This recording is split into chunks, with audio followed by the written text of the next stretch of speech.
So this will be like my first official, I guess, a video log is as what the technical terms for it would be.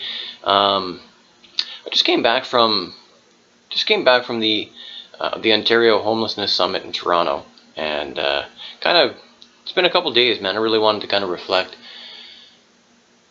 take some time to myself, and to kind of understand exactly what. It's not necessarily. I needed time to process what I had seen, and then at the same time, I needed to understand how I feel about what I saw. So, so for those of you that may not be up to speed, I was asked as a part of an agency in town called PACE. So it says People Advocating for Change Through Empowerment. Part of a lived experience panel, as again, like I've lived homeless for a long stretch. Dealt with mental illness, with addictions, and that sort of jazz. So as part of day two, both myself and the executive director, Mandy Tate Martins, were asked to speak. So we were opening the day, and the concept was for us to ground everyone else and give them a piece of understanding as to what it's like to be out there from an experiential standpoint. And it was to kind of ground them and to give them motivation. Now, the peculiar part of it all, for me anyways, we had arrived, crazy snowstorms. It took us forever to get in there. So we arrived on day one, just caught the lived experience panel, completely fried from the last 24 hours of missing flights and flights being canceled and everything else. So myself personally, I was not in the greatest shape to be around on day one. But went to bed early in the Chelsea Hotel, which is absolutely fantastic.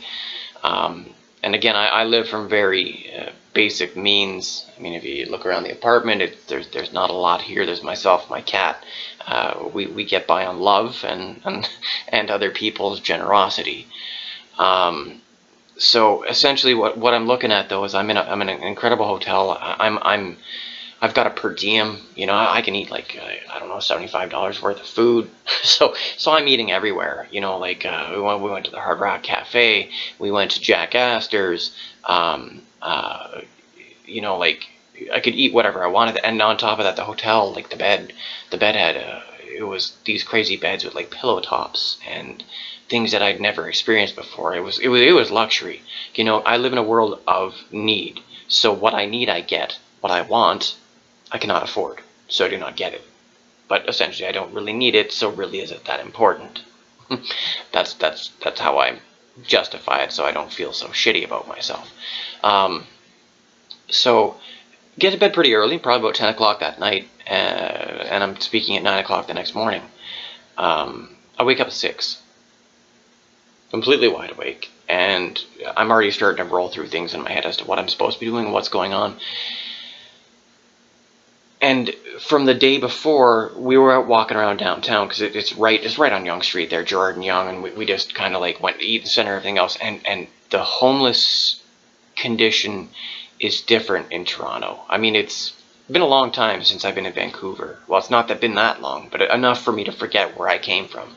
And the Thunder Bay homelessness situation is very, very different. It's more hidden than it is chronic and absolute. So I wanted to, seeing watching like hundreds of people walk past a man in the middle of the intersection in a sleeping bag with a little pot for donations, it was surreal. I had forgotten what that was like, because I was there before, so it hit me, everyone in this convention are going to use me to ground, so what am I going to go use and ground? So 6 o'clock, I wake up, shower, get ready, get dressed. It's 6:30. I head out. I turn down on Yonge. I end up trying to go to the Bays specifically. There's some good. There's a high level of homeless individuals in the Bay Area. So I head there, but before I head there, I pop in McDonald's, and I spend all my per diem on Egg McMuffins. So I'm like, you know what? I want to see what it's like, you know, and I want to connect with them, and I want to ground myself. I need to remember where I'm coming from if I'm going to speak to everybody. So I grabbed my Egg McMuffins and then plunk away. Like, I didn't even get maybe a block before, you know, someone's asking me for money, and I'm like, you know, I spent all my money on these sandwiches, but I'm more than happy to give you a sandwich. So the first guy I met was a guy named Dan, who is a military veteran, and he's got complex PTSD, and probably there's some other things lingering, but I'm not a doctor, but I sat there and talked to them for about 15 minutes, and then continued on. Met a lady named Lucy, who is just an absolute treat. So I just kept going, and you know, like, and there's something to it, you know, because it's just I got to sit down, and I mean, like, sit down like on the cold concrete in the middle of an intersection, but because it's that early in the morning, you remove all the traffic. There's no one else there, just them.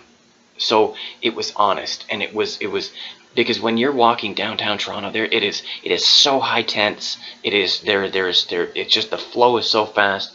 You don't get a chance to really take it in. Like, I mean, I'm overloaded. It's a sensory overload with all the lights and the TV screens and everyone trying to sell you stuff.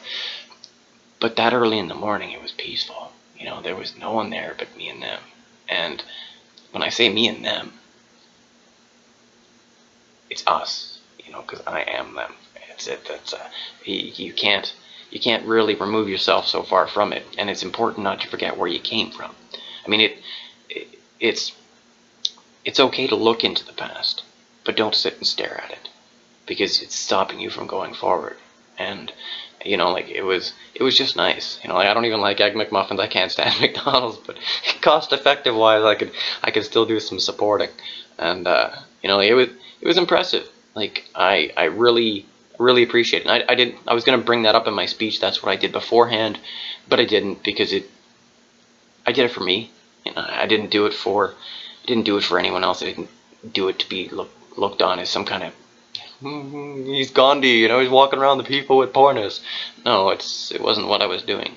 But I think it's important, and there was parts of my speech when I was talking that I would have liked to have encouraged everyone to go out there and do it. You know, like, if there's a workshop I would like to see for the next Homelessness Summit, is to have people go out in crap clothes and to beg and to try to be homeless, and to see just how poorly you're treated. You know, put on some crap clothes, go out there for 30 minutes, and put yourself in their shoes. Be homeless for 30 minutes. Because I guarantee you, in that 30 minutes, it'll change your world. Because if you can imagine what it's like for doing that for 30 minutes, but you've got that solace of, I get to go back to where I can become myself again, where I've got money and credit cards and everything else, remove that. Because that 30 minutes doesn't end. Because there's another 30 minutes that continues after that. It goes from a day-to-day existence, a month-to-month existence, depending on where your comfort level is, to a second-by-second existence. How can I possibly manage? It's not easy. So if you think that you've got good skills and you're able to be functional, you know, I've got a university degree and everything else, go down there and manage for 30 minutes. And then you'll understand what kind of skills are accrued by those who are terminally homeless. You know, they're that absolute homelessness. They're not ever going to leave the street because they function better. It's like the people that are in jails, you know, that are institutionalized. Those that, once they leave the jail, they commit a crime to go back into the jail because it's how they know, it's how they function. There's a lot of things to think about, and this is only the beginning of the discussion. So I'm grateful for my experiences. It was one of the best things. But I mean, I came home, and I had lived luxury for 3 days, and I hated what I lived in. You know, like, I'm back to poverty and dynamite. But you know what? I think there are only certain people that are cut out for this kind of thing. You know, those that are hit with homelessness or mental health or addiction issues, those are the special people. Those are the ones that were built to be able to survive it. Because I don't think everyone's meant to survive this sort of things. But this is my first video blog. I'll be uploading it follow me on Twitter at Jase Watford, and then you can follow me on Instagram, which is actually my Instagram, my big fat cat, Benjamin_Grimm. Yeah, so follow us, subscribe to this channel.